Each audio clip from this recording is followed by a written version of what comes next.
Today we're going to demonstrate how to use the aluminum steel TIG rod to be able to weld aluminum to steel. Now the rod comes, it's a two-step process. Aluminum steel number 1, it's coated black on the tip with a black cover. Aluminum steel number 2 is coated red with the red cover. When you go to weld the steel or stainless, you're going to use the black rod. That's the one with the black tip. And what you're going to do is you're going to weld it on DC, standard technique, and you don't do anything different than you normally would do. So we're going to demonstrate that right now. And all we're doing is we're going to give it one coat or one pass, and that's so it'll prepare itself for the joining the aluminum to the steel. So here we go.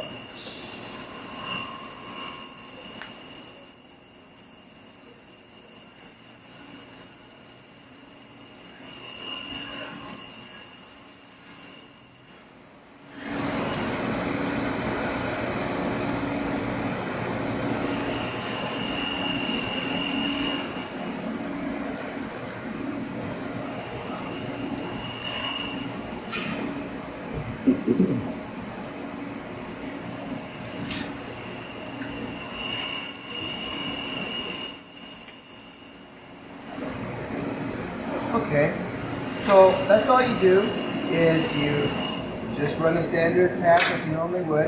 And what we're using is a gas diffuser lens, and this is very important because what happens is, since we're going to be DC TIG aluminum, we're not going to have the benefits of the cleaning condensers, so we want to give the pass as much coverage and your rod as much coverage as we possibly can.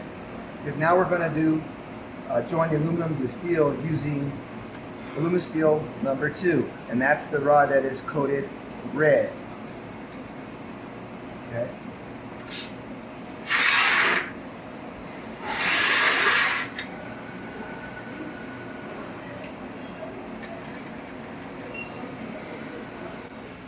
Okay, something I want to do right now is just explain how to use the aluminum steel number 2, and that's to join the aluminum to the steel. It runs a little bit different. After you've given your pass, your first pass, now you're going to use a pulsing technique. And all you do is use your foot control to do that. So what you do is, you already have your temperature set, because you just got done welding your first pass on the steel. And what you're going to do is, you're going to press the foot pedal just down a little ways to get an arc started. Once you get the arc started, you're going to put one drop. You're going to back off your torch just a little tiny bit. You want to keep it in the coverage zone, but you don't want to keep it too close to the torch because you're going to melt the rod. Because what you're going to do after that is, after you started your arc, you put the drop, you're going to push the foot control all the way down and then release it back again back to the arc temperature. And what you're going to watch for is the droplet to flatten itself out. And that's really all there is to that technique. And you just continue doing that, and that's how you do the pulse TIG manual using your foot control. Okay, so we got our piece here ready to go, and as we mentioned on the instructions, we're going to put one drop. After we get the arc started, push the foot control all the way down, watch for the puddle flow out, and go back to starting temperature again, and then repeat the process. So we're going to do that right now.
Okay, so you can see so far how it's working. We're doing the pulsing technique. And what I'm going to do now, I'm going to finish it off. I was brushing it up to check it out. And I got the temperature setting at about 140. Now, of course, you're going to have to do a sample to adjust your heat.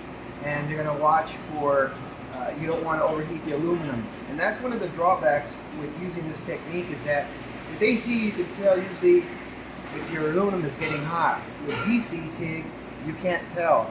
So you're going to have to do a few test runs to watch and see when your aluminum is starting to burn out, and stop and let it cool down, and then continue after it cools down, so you can have better control.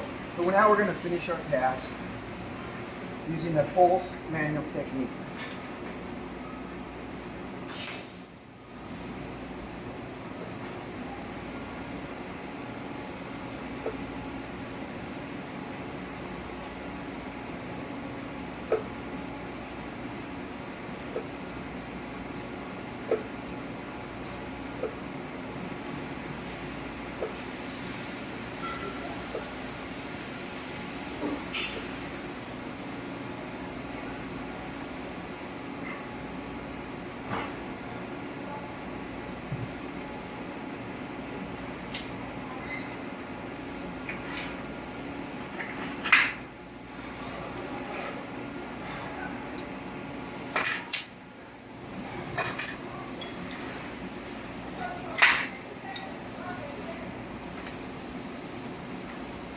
Okay, so anyway, that's basically how it works. Using Aluma steel number 1 to coat your steel or stainless, and Aluma steel number 2 for joining the aluminum to the steel. Well, that's it for today, and thanks for watching.